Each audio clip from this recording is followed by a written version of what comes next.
Ya,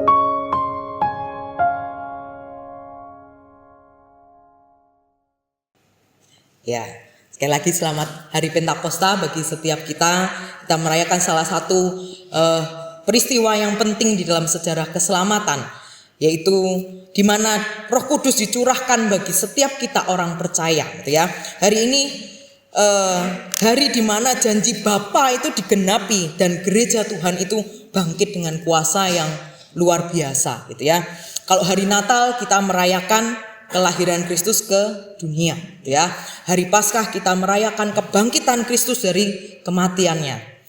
40 hari kemudian kita merayakan kenaikan Tuhan Yesus ke surga. Dan di hari ini, di hari Pentakosta, 50 hari setelah kebangkitan Kristus, kita merayakan datangnya seorang penolong, seorang penghibur, dan meterai janji Allah, yaitu Roh Kudus, gitu ya. Mari hari ini di hari Pentakosta kita lebih menyelami lebih dalam, merenungkan kembali makna hadirnya penolong yang dijanjikan Bapa dengan tema jaminan mulia. Melalui firman yang terambil dari Efesus 1 ayat 11 sampai 14. Mari kita buka bersama Efesus 1 ayat 11 sampai 14.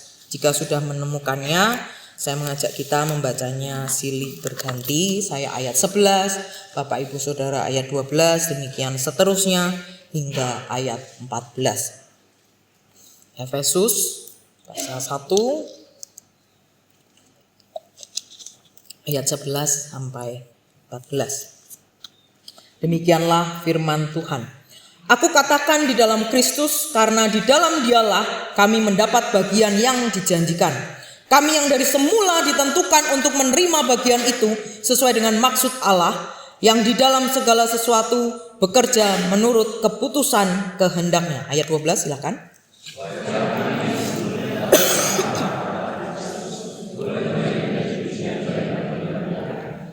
Di dalam Dia kamu juga, karena kamu telah mendengar firman kebenaran, yaitu Injil keselamatanmu. Di dalam Dia kamu juga ketika kamu percaya dimeteraikan dengan Roh Kudus yang dijanjikannya itu.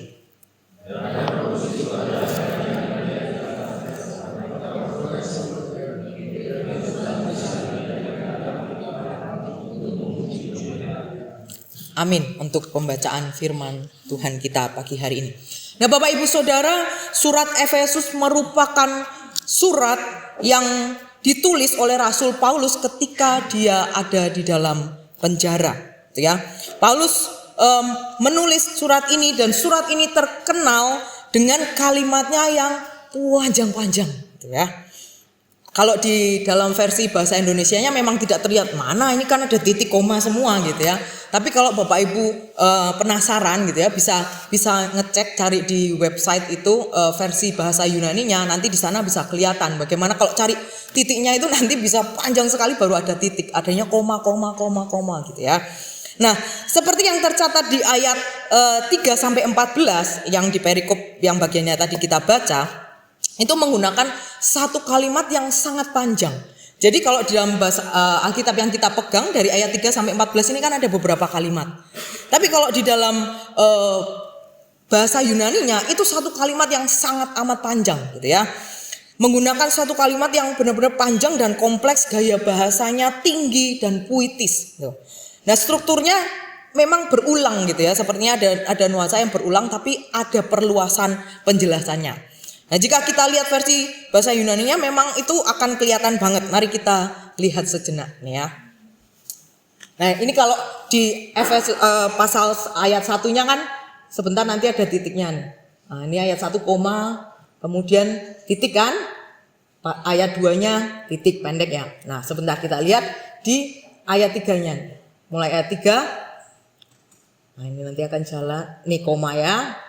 Koma lagi.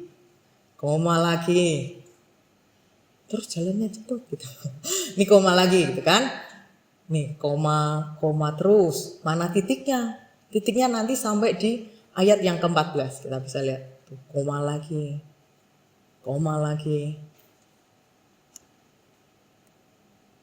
Ini masih koma sampai di sini ya. Nih sebelum ayat 8 juga bukan titik tapi koma. Ayat 9 masih koma. panjangnya minta ampun gitu ya. Ayat 10 nggak ada komanya, malahan masih terus lanjut, koma lagi, koma lagi, koma lagi. Terus dia 12, 13, koma lagi, muncul koma lagi ada 2, koma lagi 14, baru titik. Nah, panjang banget ya.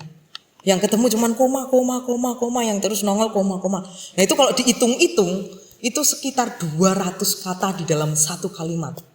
Nah, panjang kan ya. Kalimat panjang sekaligus, tapi makna teologisnya itu begitu mendalam. Nah ini kalau para teolog senang sekali, karena kan makna teologisnya dalam. Nah tapi coba kalau kita tanya kepada guru bahasa, kira-kira mereka mumet nggak dengan kalimat seperti ini gitu ya? Kalau misalnya di dalam buku pelajarannya kalimatnya sampai 200 kata itu gimana gitu ya? Guru-guru bahasa pasti akan lebih senang dengan kalimat yang pendek, jelas, kelihatan SPOK-nya seperti apa, subjek, predikatnya, objeknya, keterangannya dan seterusnya. Itu kan? Tapi kalau kalimat kompleks ini gimana? Pasti mereka akan mumet gitu ya. Nah, semakin panjang suatu kalimat tentu membuat kita semakin bingung, ini nanti kaitannya apa? Nanti hubungannya, relasinya apa? Kok tiba-tiba ke sini, ini maksudnya apa gitu ya? Nah, kalau Bapak Ibu Saudara memang melihat bahkan membandingkan, memang hanya di bahasa Yunaninya yang benar-benar membuat ini satu kalimat. Kalau Bapak Ibu coba cek gitu ya di Alkitab versi digital di handphone gitu misalnya. Mau versi apapun bahasa Inggris apa, dia akan membagi-baginya di dalam beberapa kalimat seperti yang juga ada di dalam tangan kita. Alkitab terjemahan bahasa Indonesia, terjemahan baru gitu ya. Karena apa? Untuk menerjemahkan ke dalam bahasa kita supaya kita mengerti dengan satu kalimat itu ya setengah mati pasti. Gitu ya. Nah, semua pasti mencoba menerjemahkan dengan kalimat lebih pendek supaya kita lebih mengerti. Nah, sebenarnya apa sih yang menjadi inti dari satu kalimat yang super panjang lebih dari 200 kata ini yang begitu kompleks? Intinya adalah doksologi atau pujian kepada Allah atas berkat rohani yang Ia anugerahkan bagi setiap kita. Apa berkat rohani yang dimaksudkan oleh Paulus di sini gitu ya? Berkat rohani itu adalah berkat keselamatan yang merupakan karya Allah Tritunggal mulai dari rencana kekal Bapa yang direalisasikan dan dituntaskan oleh Yesus Kristus yang kemudian digenapkan dengan dimeteraikan oleh Roh Kudus. Di mana semuanya ini ditujukan untuk kemuliaannya dan untuk memberikan jaminan bagi kita umat kesayangannya. Nah, intisari dari kalimat yang begitu panjang ini bisa dibilang bisa dirangkum di dalam 4 alasan mengapa Paulus itu memuji Tuhan. Mengapa Paulus itu sampai mengungkapkan doksologi yang begitu panjang. Nah, mari kita lihat 4 alasan itu ya. 4 alasan ini tentu dari ayat 3 sampai 14 gitu ya. Yang pertama, karena Paulus mengingat dan menyadari anugerah Tuhan yang begitu besar, ia menjadikan orang percaya itu sebagai umatnya, dimiliki oleh Allah Tritunggal, itu merupakan suatu anugerah yang begitu besar. Karena itu makanya Paulus juga memuji Tuhan, ya. Dan yang kedua, karena Paulus mengingat dan menyadari anugerah penebusan dan pewahyuan yang Tuhan berikan. Tidak ada seorang pun di dunia ini yang qualified, yang memenuhi standar-standar untuk bisa menebus kita, menebus hidup kita dari segala dosa kita. Itu sebabnya Paulus memuji Tuhan. Yang ketiga, karena Paulus juga mengingat dan menyadari anugerah Tuhan yang menjadikan umatnya sebagai ahli waris dan memberi pengharapan di dalam Kristus. Dimiliki Allah Tritunggal, diangkat menjadi anak, bahkan diberikan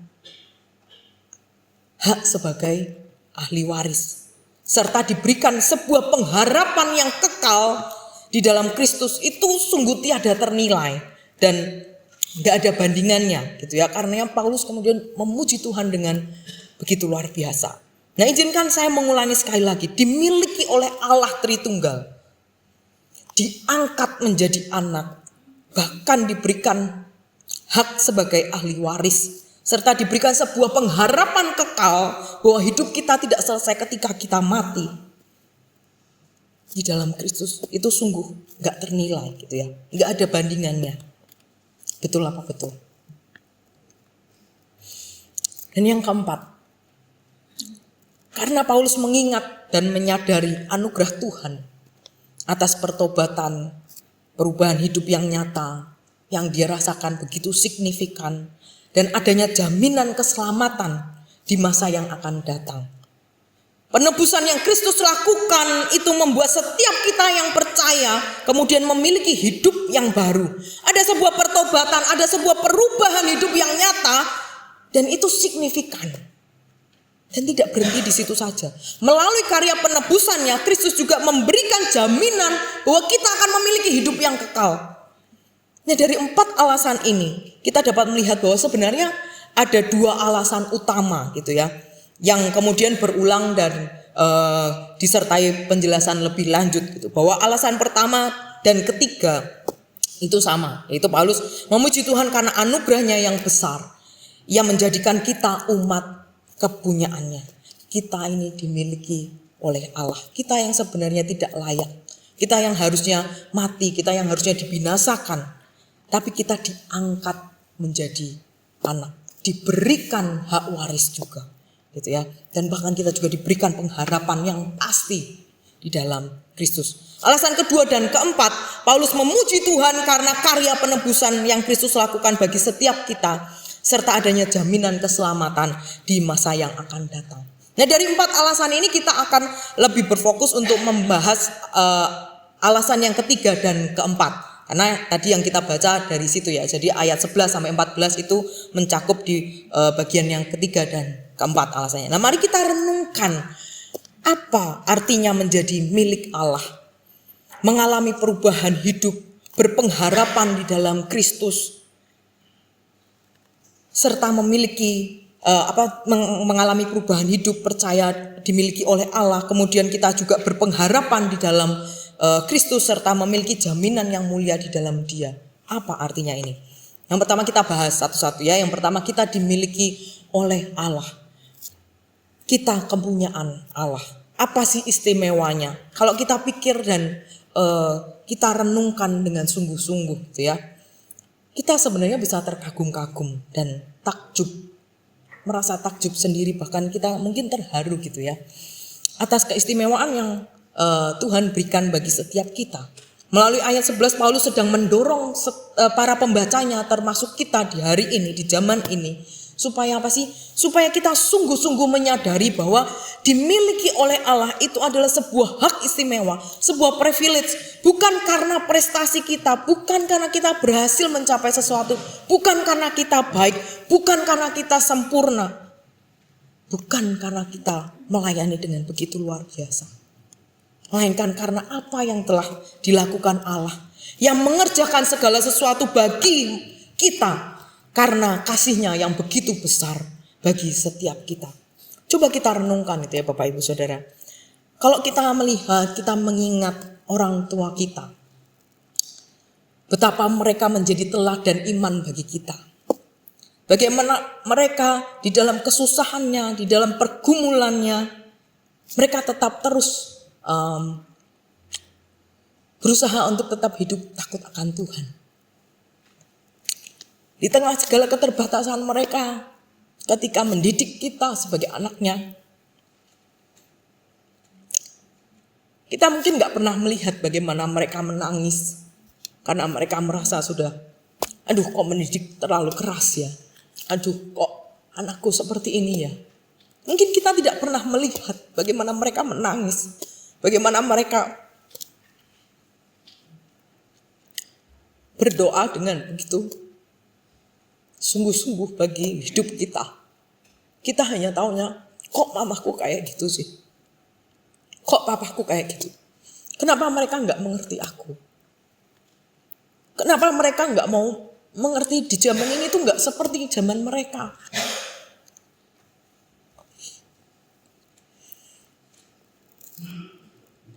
Saya juga gak pernah lihat dulu gitu ya. Tapi setelah saya lebih besar, saya sesekali pernah menemukan mami saya itu duduk di meja makan dan dia berdoa dan menangis. Karena melihat anak-anaknya di dalam pergumulan, di dalam ini.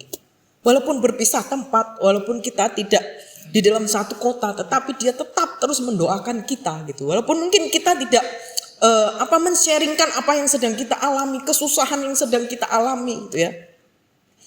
Tapi dia terus mendoakan. Dan seringkali ketika saya sedang di dalam pergumulan, tiba-tiba dia tanya gitu ya, mami saya tanya, gimana kabarnya? Gitu. Itu kayak ada connection, karena apa ya, mami saya berdoa buat saya gitu. Dan ketika kita mengingat orang tua biologis kita aja yang bisa seperti itu, kita merasa kagum, kita merasa aduh betapa bersyukurnya aku punya orang tua yang sungguh hidup takut akan Tuhan gitu ya. Nah mari kita renungkan juga betapa sungguhnya kita bangga memiliki Bapa yang begitu mengasihi kita. Bapa yang merancangkan segala sesuatu itu dengan begitu cermat, begitu teramat baik. Ketika kita misalnya mulut kita menyanyikan, sungguh ku bangga Bapa, punya Allah seperti Engkau. Itu apakah sungguh jiwa-jiwa kita ini benar-benar bergetar? Sungguhkah kita benar-benar kagum dan kita sadar betul bahwa sesungguhnya kita ini gak layak menerima hak istimewa itu. Kita gak layak menjadi umat pilihannya, tapi kita diangkat dari kekelaman hidup kita, dari kebobrokan hidup kita menjadi anaknya. Bahkan kemudian kita diberikan hak waris. Bukankah itu sesuatu yang luar biasa ya? Dan yang kedua, kita mengalami perubahan hidup. Pada dasarnya semua kita tanpa terkecuali telah rusak total karena dosa. Sebagaimana yang dijabarkan oleh John Calvin dalam salah satu butirnya yang kita kenal dengan tulip, total depravity atau kerusakan total. Satu dari 5 pokok Calvinis gitu ya. Bahwa dosa telah merusak setiap aspek keberadaan kita sebagai manusia. Pikiran kita, emosi kita, kehendak kita, hati nurani kita. Tidak ada satupun bagian dari diri kita manusia yang tidak terkontaminasi atau tidak terpengaruh oleh yang namanya dosa.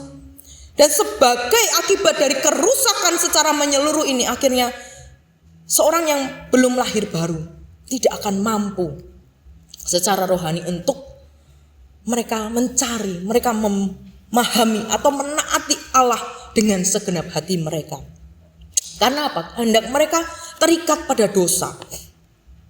Mereka secara alami tidak mau dan tidak mampu memilih Allah, percaya kepada Injil, atau melakukan apapun yang dapat berkontribusi pada keselamatan mereka sendiri. Tapi karena anugerahnya, karena karya penebusan yang dilakukan oleh Yesus, maka setiap kita kemudian diubahkan menjadi ciptaan yang baru.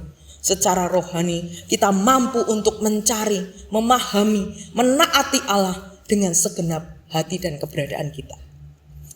Kalau kita coba melihat hidup kita hari ini gitu ya. Dan juga mungkin kita flashback di masa lalu hidup kita. Bukankah ada begitu banyak hal yang sudah Tuhan ubahkan secara luar biasa? Ketika kita merenungkan berbagai perubahan yang terjadi di dalam hidup kita, bisakah kita kemudian membendung hidup kita, membendung rasa kita untuk atau menahan diri kita untuk tidak memuji atau memuliakan Tuhan, mengucap syukur atas apa yang telah Ia lakukan? Tentu tidak bisa. Ketika kita mengingat, kita melihat bagaimana Tuhan membentuk kita, Tuhan mengajar kita, Tuhan memproses kita step demi step, waktu demi waktu, dari kita kecil sampai kita dewasa, sampai kita punya anak, punya cucu, punya cicit. Bukankah ucapan syukur itu yang akan kemudian lahir di dalam mulut kita, di dalam hati kita, di dalam hidup kita?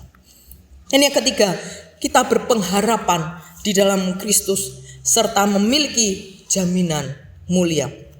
Jika kita hidup hanya untuk menikmati kesenangan dunia, mau sampai sebatas apa kita mencari dan berusaha untuk meraih kesenangan itu? Kalaupun kita bisa memperoleh kesenangan menurut ukuran dunia ini, apakah kemudian itu saja cukup dan bisa membuat kita kemudian merasa utuh secara hidup yang kita jalani? Nyatanya ada begitu banyak orang gitu ya di luar sana yang mati-matian mengumpulkan begitu banyak harta, kerja mati-matian dari pagi sampai pagi, kemudian mereka ujungnya apa? Tidak bisa menikmati karena mereka lebih khawatir. Mau pergi jalan-jalan khawatir, aduh nanti kalau rumahku kenapa-kenapa gimana? Nanti kalau iniku gimana? Hilang gimana? Dan seterusnya. Padahal kalau meninggal pun hari ini gitu ya, seberapa banyak harta sih yang bisa kita bawa? Gak bisa kan gitu ya. Ketika kita meninggal kita tidak bisa membawa harta kita. Apa yang kita miliki, kulkas, pulpen terbagus dan lain sebagainya tidak mungkin bisa kita bawa dan kita nikmati di alam sana gitu ya. Lantas apa artinya hidup di dalam dunia yang fana ini? Bersenang sepuas-puasnya sambil menunggu ajal tiba? Dan itu akhir hidup kita. Ketika kita percaya kepada Kristus, kita menerima hidup yang baru, hidup kita diubahkan, maka kita kemudian memiliki pengharapan di dalam Kristus. Pengharapan apa? Pengharapan akan hidup yang kekal, serta bagaimana kita kemudian memperoleh jaminan akan hidup yang kekal itu. Setelah kita mengaku percaya, maka kita akan menghidupi anugerah Tuhan dengan hidup hari lepas hari, semakin memuliakan Dia. Sehingga kita bisa dengan yakin kemudian mengatakan seperti yang dikatakan Paulus di dalam Filipi 1 ayat 21. Karena bagiku hidup adalah Kristus dan mati adalah keuntungan. Paulus bisa mengatakan hidup adalah Kristus karena memang hidupnya berpusat kepada Kristus. Seluruh tujuan, seluruh makna, seluruh identitas dirinya dan bahkan gairahnya itu terletak pada Kristus. Dan kematian Paulus itu Paulus katakan sebagai sebuah keuntungan. Kenapa dianggap sebagai keuntungan? Karena kematian itu membawanya untuk dia kemudian bisa mengalami persekutuan yang lebih sempurna, lebih langsung, lebih intim dengan Kristus yang selama ini dia layani. Bapak Ibu Saudara, 3 alasan ini harusnya juga menjadi dasar atau alasan untuk kita menaikkan puji-pujian kita di hadapan Tuhan. Harusnya setiap kali kita mengingat bahwa kita ini dimiliki oleh Allah, kita sudah mengalami perubahan yang Tuhan sudah kerjakan, bagaimana kita memiliki pengharapan dan kita punya jaminan yang mulia itu, harusnya rasa syukur dan kagum kita kepada Tuhan itu tidak lagi dapat kita bendung. Lantas kemudian kita akan bertanya gitu ya, terus apa kaitannya dengan kita di dalam kita merayakan hari ini peristiwa Pentakosta? Apa yang dapat kita pelajari gitu ya di momen perayaan Pentakosta ini berdasarkan Efesus 1 ayat 11 sampai 14. Yang pertama, di momen perayaan Pentakosta ini pembahasan terkait doksologi atau pujian kepada Allah atas berkat rohani yang Ia anugerahkan sedang mengajak kita untuk apa? Untuk menaikkan ucapan syukur kita di hadapan Tuhan atas apa yang telah Ia rencanakan dan anugerahkan bagi kita. Mari kita bersyukur atas kasih-Nya yang besar sehingga kita dijadikan milik-Nya. Kita dipilih menjadi umat kesayangan-Nya. Kita ditebus melalui pengorbanan di kayu salib. Kita diangkat menjadi anak-Nya. Kita juga diberikan hak waris. Dan bahkan Tuhan mencurahkan Roh Kudus bagi setiap kita yang percaya kepadanya, sehingga setiap kita dimampukan untuk menghadapi setiap pergumulan yang Tuhan izinkan terjadi dalam hidup kita. Roh Kudus yang dianugerahkan bagi kita membuat kita terus menyadari akan keberadaan Allah. Roh Kudus juga memberikan alarm serta peringatan untuk mengingatkan kita ketika kita mulai atau kita sedang berencana untuk berbuat dosa, atau kita sedang berencana untuk meninggalkan Tuhan. Roh Kudus juga menginsyafkan kita, menyadarkan kita akan segala dosa atau kesalahan yang kita perbuat. Nah, pertanyaan bagi kita sekalian adalah ketika kita mendengar ada alarm, kita merasa ada peringatan di dalam hati nurani kita, ada teguran yang kita rasakan di dalam hati kita. Apakah kemudian kita memilih untuk taat pada alarm itu, pada sinyal yang Roh Kudus berikan, atau justru kita mengabaikannya dan menganggap keputusan saya inilah yang paling benar, yang paling top, markotop. Mari di hari Pentakosta ini kita bersyukur serta berkomitmen untuk terus taat pada alarm yang Tuhan berikan melalui Roh Kudusnya di dalam hati nurani kita masing-masing. Ketika kita mau senantiasa taat, maka kita akan melihat ada sebuah perubahan yang ajaib, yaitu bahwa hidup kita di dalam Kristus menjadi sangat berbeda dengan kehidupan kita ketika kita berada di luar Kristus. Yang kedua, pembahasan terkait doksologi atau pujian kepada Allah atas berkat rohani yang Ia anugerahkan di momen Pentakosta ini mau mengajak kita untuk secara khusus memahami karya Roh Kudus sebagai meterai dalam hidup kita yang percaya kepada Kristus. Setiap kita dimeteraikan dengan Roh Kudus. Artinya apa? Kita ini dimiliki, kita dilindungi oleh Allah melalui Roh Kudusnya. Meterai di timur dekat kuno pada zaman itu gitu ya, secara luas itu digunakan untuk menjamin kualitas tertentu, keaslian tertentu atau kepemilikan terhadap sebidang properti atau dokumen hukum tertentu gitu ya. Nah, pada properti meterai atau segel ini seringkali memberikan perlindungan gitu ya, menjadi alat yang ampuh untuk mencegah ketika dianggap itu bukan punyamu atau ada pemalsuan gitu ya, dokumen seperti dekret keputusan raja dan nota penjualan atau kontrak pernikahan dan lain sebagainya gitu ya. Dengan adanya meterai atau dengan adanya segel, maka pihak yang berkepentingan gitu ya, misalnya kita yang punya, kita bisa memberikan bukti, ini loh, ini memang punyaku gitu ya. Jadi orang tidak akan bisa mengambil bahwa itu bukan punyamu, itu tanah pemerintah misalnya, seperti itu kan nggak bisa gitu ya. Nah, kalau Bapak Ibu misalnya berkunjung ke peternakan atau kebun binatang atau ya tempat-tempat penangkaran ternak-ternak seperti itu gitu ya, misalnya di peternakan kuda atau sapi. Nah, seringkali peternak itu memberikan cap yang dipakainya dengan besi panas gitu kan, dicapin di hewannya. Bahkan kalau anjing-anjing yang mahal, kalau nggak salah entah di telinganya atau di mananya juga suka ada tandanya gitu ya, ada capnya, dan itu menandakan kepemilikan tertentu. Nah, kalau yang bingung kira-kira seperti ini bukan tato, tapi ini cap yang dibuat dari besi panas, dipanasin kemudian ditaruh di badannya dari hewan tertentu gitu ya. Nah, sebagaimana pada umumnya memberikan tanda atau meterai pada properti yang kita miliki, demikian juga Tuhan itu melakukan bagi setiap kita. Untuk memberikan tanda bahwa kita adalah miliknya, gitu ya. Tuhan itu memberikan meterai. Meterainya berupa apa? Roh Kudus gitu ya. Tanda dalam wujud Roh Kudus bagi setiap kita, itulah meterai yang Tuhan berikan, gitu ya. Seperti bayar lunas gitu kan. Itu tandanya di dalam hidup kita bahwa kita orang percaya itu ada Roh Kudus.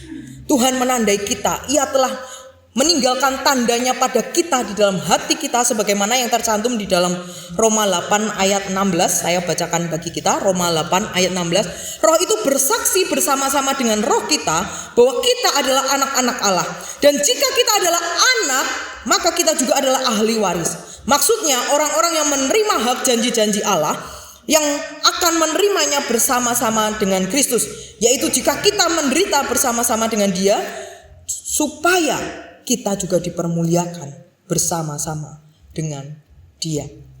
Nah, meterai dalam wujud Roh Kudus ini tidak hanya meyakinkan kita bahwa kita adalah miliknya, tetapi meterai ini meyakinkan kita akan perlindungannya melalui Allah Roh Kudus itu terus melindungi kita di dalam menjalani hari-hari yang kita terus jalani gitu ya. Dimeteraikan oleh Roh Kudus berarti kita dimiliki oleh Tuhan kita. Kita berada di bawah perlindungannya sampai hari penebusan kelak. Artinya apa Bapak Ibu? Sekalipun saat ini situasi yang kita alami tidak mudah, tidak menggembirakan, akan tetapi kita memiliki keyakinan bahwa kita ada dalam perlindungan Tuhan.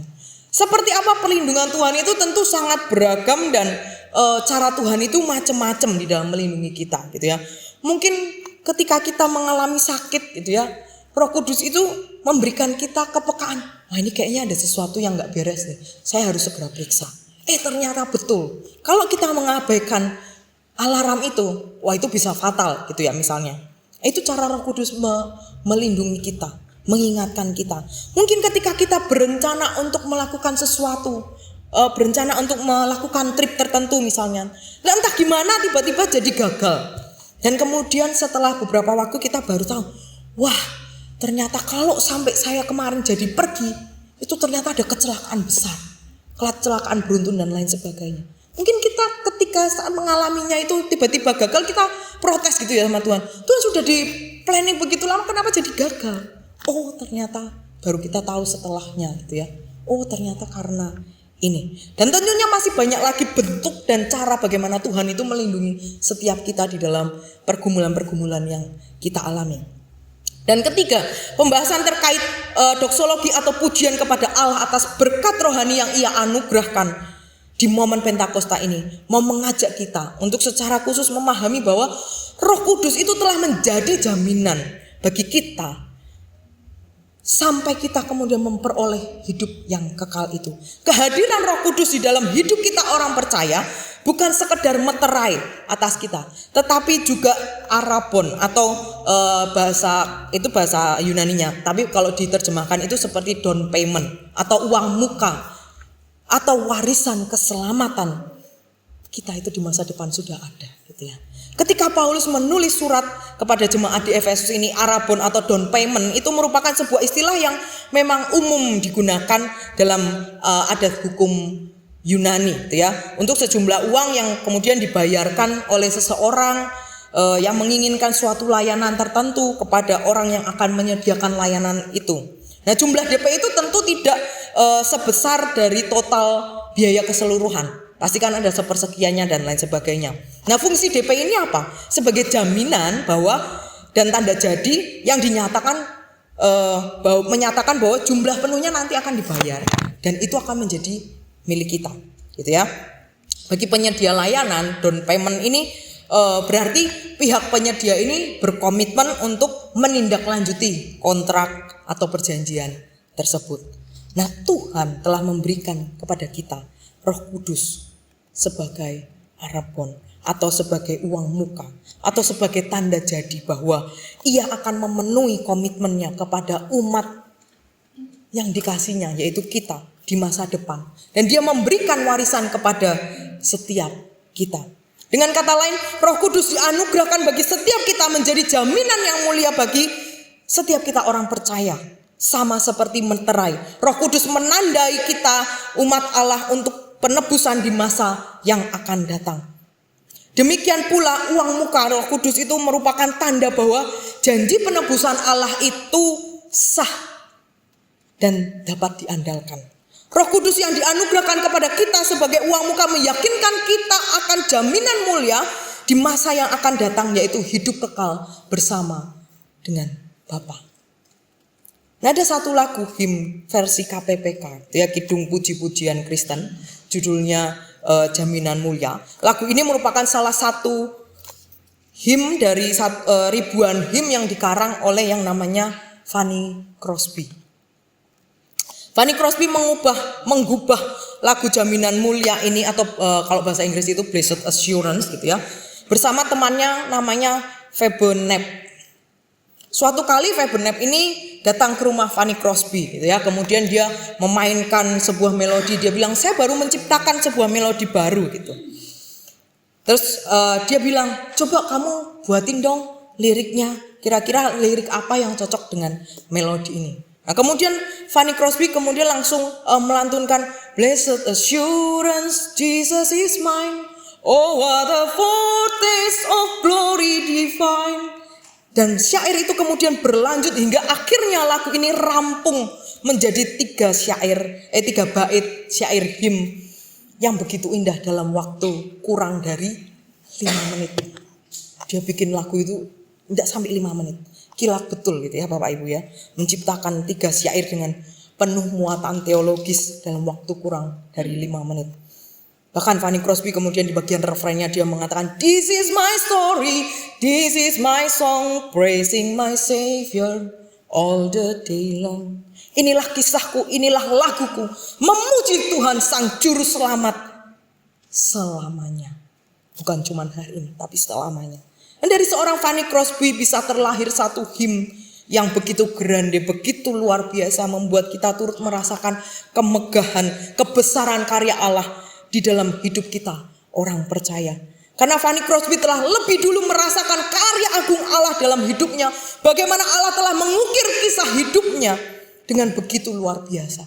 Selama 95 tahun dia hidup di dunia ini, Fanny Crosby berhasil menulis kurang lebih 8.000 teks atau syair lagu yang sangat kental dengan muatan Injil di dalamnya.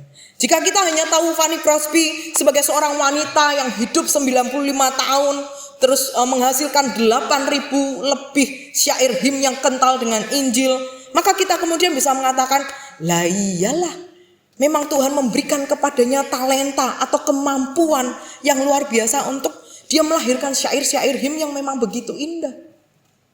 Gak heran dia bisa mengatakan dengan mudahnya, "Blessed assurance, Jesus is mine. Oh, what a foretaste of glory divine. This is my story, this is my song, praising my Savior all the day long." Kalau aku ya jelas gak bisa. Bagaimana bisa memuji Tuhan? Mengatakan inilah kisahku, inilah pujianku.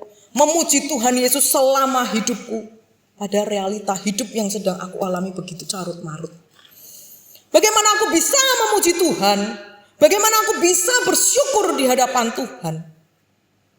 Jika setiap hari aku masih harus berhadapan dengan orang tua, dengan keluarga yang masih hidup di dalam kehidupan lamanya. Keluarga yang tidak dapat memberikan dukungan positif. Suasana di rumah yang mungkin penuh dengan perselisihan, selisih paham, pertengkaran demi pertengkaran. Tidak ada damai sejahtera sama sekali di rumah. Belum lagi ada yang bergumul sakit penyakit, ditinggal orang yang dikasihi. Finansial drop, cari pekerjaan gak dapat. Pekerjaan seperti barang antik yang adanya cuma di museum karena kita gak dapat, kan?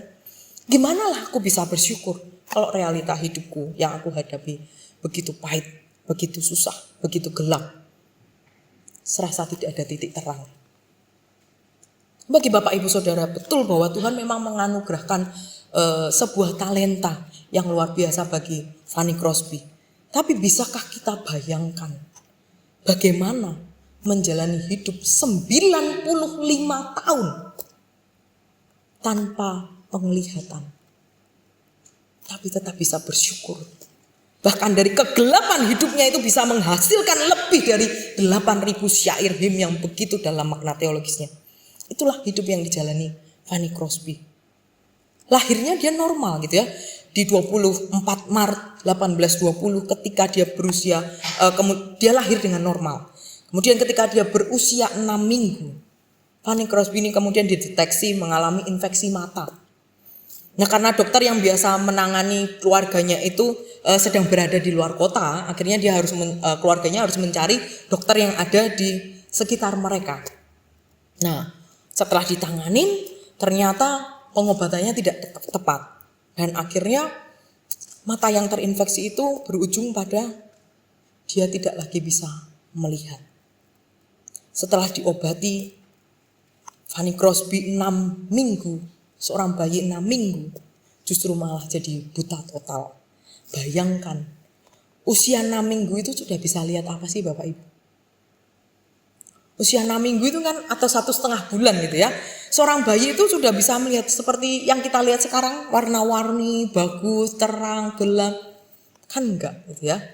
Bayi 6 bulan itu baru mulai belajar untuk melihat. Yang dia lihat, dia baru mulai mengenal ada remang-remang. Oh, ini kayaknya wajah papa saya, ini wajah mama saya. Karena tiap hari inilah yang saya lihat, tiap waktu menyusui dan lain sebagainya.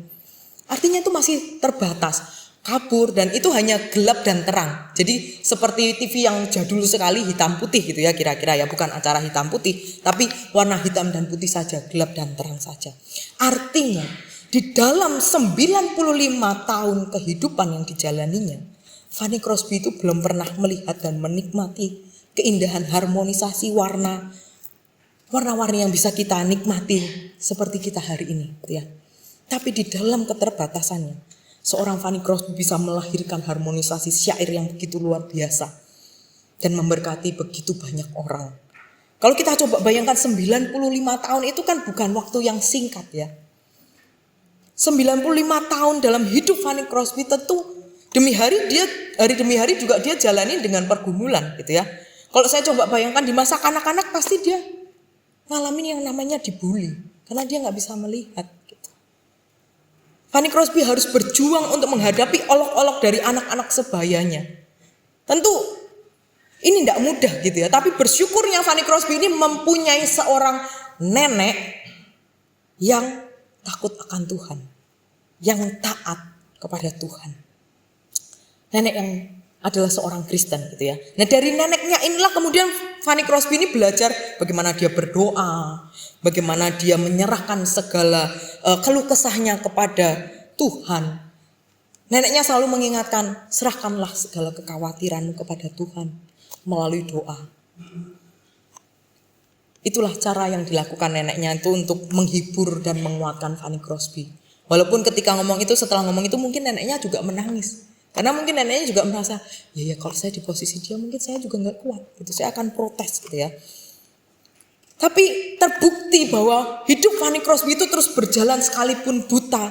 Ternyata ada hal lain yang Tuhan anugerahkan, yaitu pikiran dia, ingatan dia, pendengaran dia itu tajam. Sejak 8 tahun dia sudah menulis syair-syair lagu. Namun baru sekitar tahun 1868 atau kalau saya hitung-hitung sekitar usia 48 tahun, itu dia baru mulai mengarang lagu-lagu rohani, dan salah satu nyanyian yang pertama-tama dia ciptakan atau him yang dia ciptakan itu yang kita kenal hari ini dengan dengar doaku atau mampirlah dengar doaku, pass me not, oh gently Savior, gitu ya.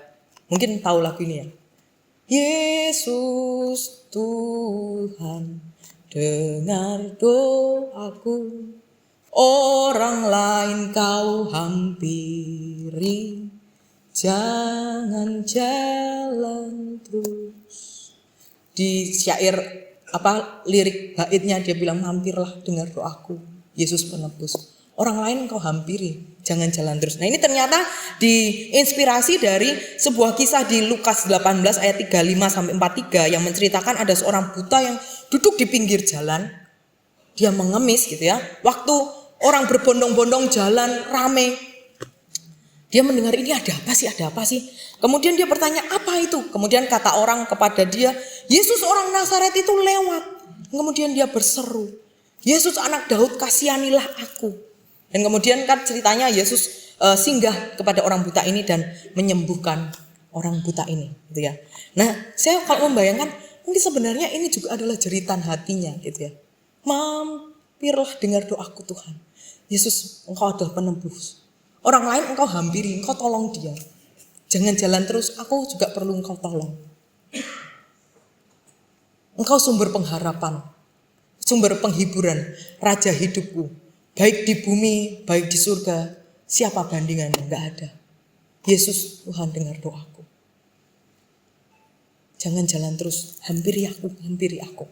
Itu yang jadi ininya Fanny Crosby, gitu ya. Baik di bumi, baik di surga, siapa bandingannya? Nah Bapak Ibu Saudara, saya cukup yakin bahwa setiap kita di sini keadaannya jauh lebih baik dari Fanny Crosby. Paling tidak ada kan di antara kita yang sejak 6 minggu itu buta. Kita masih punya penglihatan yang baik, pendengaran yang baik. Tapi seberapa banyak di antara kita yang memiliki mental, memiliki spirit seperti Fanny Crosby ini?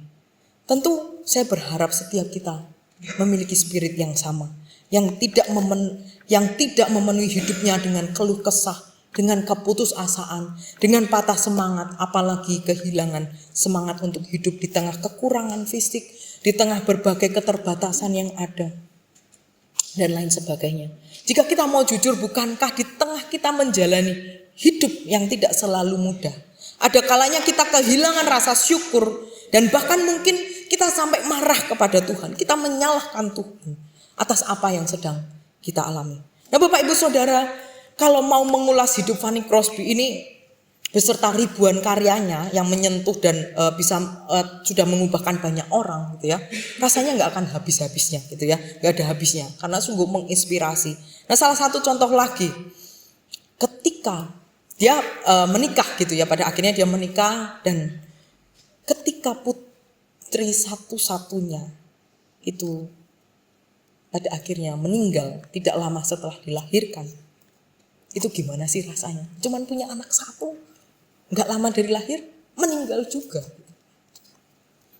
Tapi nyatanya Fanny Crosby itu bukannya tenggelam dalam kesedihan atau kemarahan setelah putri satu-satunya ini meninggal. Fanny Crosby malah justru menulis sebuah sajak yang kita kenal dengan judul Safe in the Arm of Jesus atau Selamat di Tangan Tuhan. Mungkin lagu ini juga tidak asing buat kita gitu ya. Sebuah syair lagu yang berisi kelegaan karena jiwa anaknya kini telah berada di surga bersama Sang Pencipta. Selamat di tangan Yesus, aman pelukannya. Dalam teduh kasihnya aku bahagia. Lagu merdu malaikat olehku terdengar dari negeri mulia damai sejahtera. Selamat di tangan Yesus, aman pelukannya. Dalam teduh kasihnya aku bahagia. Selamat di tangan Yesus, aman pelukannya. Dalam teduh kasihnya aku bahagia, ya. Nah, Bapak Ibu Saudara, ketika memahami dan menghidupi berkat rohani Tuhan yang Tuhan anugerahkan bagi kita, Paulus kemudian melahirkan doksologi, melahirkan sebuah pujian kepada Allah yang begitu panjang, begitu kompleks, sekaligus memiliki makna teologis yang mendalam. Fanny Crosby dalam segala keterbatasannya, dalam pahitnya yang dialami, dalam kegelapan hidupnya, dia mampu menemukan hidup di dalam Tuhan, menggubah ribuan lagu him. Ia juga senantiasa melihat kehidupan dan keberadaannya sebagai berkat yang harus terus ia syukuri. Bahkan di dalam kebutaannya, dia pun mensyukuri kebutaannya itu. Fanny Crosby pernah berkata demikian, saya bacakan ya. Tampaknya kenyataan bahwa aku harus buta seumur hidup itu merupakan anugerah Tuhan. Buta tapi dia menganggap bahwa itu anugerah. Gimana ya? Dan aku berterima kasih atas hal ini. Mungkin kita bingung gitu ya. Buta tapi kok dia malah bersyukur, berterima kasih pula. Dia melanjutkan perkataannya gini. Jika saja kesempurnaan penglihatan duniawi itu ditawarkan kepadaku sekarang atau besok atau kapan, aku tidak akan menerimanya. Wah, makin bingung lagi kan? Biasanya kan kalau kita sakit kita pengennya sembuh. Orang buta tentu pengennya melihat. Kenapa dia tidak mau? Karena ketika aku memperoleh penglihatan duniawi, aku mungkin tidak akan bisa menyanyikan him-him yang luar biasa untuk memuji Tuhan. Karena aku akan jauh lebih tertarik dengan keindahan hal-hal yang begitu menarik di sekitarku dibandingkan keindahan di dalam Kristus. Bagaimana dengan setiap kita, Bapak Ibu Saudara? Mari Bapak Ibu Saudara, di momen Pentakosta ini kita kembali meresapi dan mari kita naikkan syukur kita di hadapan Tuhan atas setiap berkat rohani yang sudah Tuhan anugerahkan bagi setiap kita. Mari kita terus ingat bahwa Tuhan sudah menganugerahkan Roh Kudus-Nya sebagai tanda bahwa kita ini adalah milik-Nya yang tidak akan pernah dibiarkan begitu saja. Tuhan memberikan kepada kita jaminan yang mulia bagi setiap kita yang percaya kepadanya. Karena itu apapun situasi kita, apapun kondisi kita yang sedang kita alami, yang sedang kita gumuli hari ini, ingatlah selalu, Gusti mboten sareh. Tuhan tidak pernah tertidur. Roh Kudus selalu bersama dengan kita, menemani kita setiap langkah hidup kita, menuntun kita, menghibur kita, menguatkan langkah kita yang mungkin kita sudah merasa enggak kuat lagi Tuhan. Kita mungkin sudah mulai goyah. Menghibur dan melindungi kita dari berbagai macam ancaman, berbagai macam pencobaan yang mungkin itu bisa membuat kita binasa. Izinkan saya menutup khotbah ini dengan mengajak setiap kita untuk menaikkan pujian Jaminan Mulia. Lagu ini melodinya sama dengan NKI 87 gitu ya. Kita mungkin lebih kenalnya berkat yang tentu Tuhan beri. Mari kita bangkit berdiri dan kita menyanyikan pujian ini dengan yakin. Dan mari kita nyanyikan sebagai ungkapan syukur yang lahir di dalam diri kita atas apa yang Tuhan sudah berikan. Jaminan mulia ku diberi. Jaminan mulia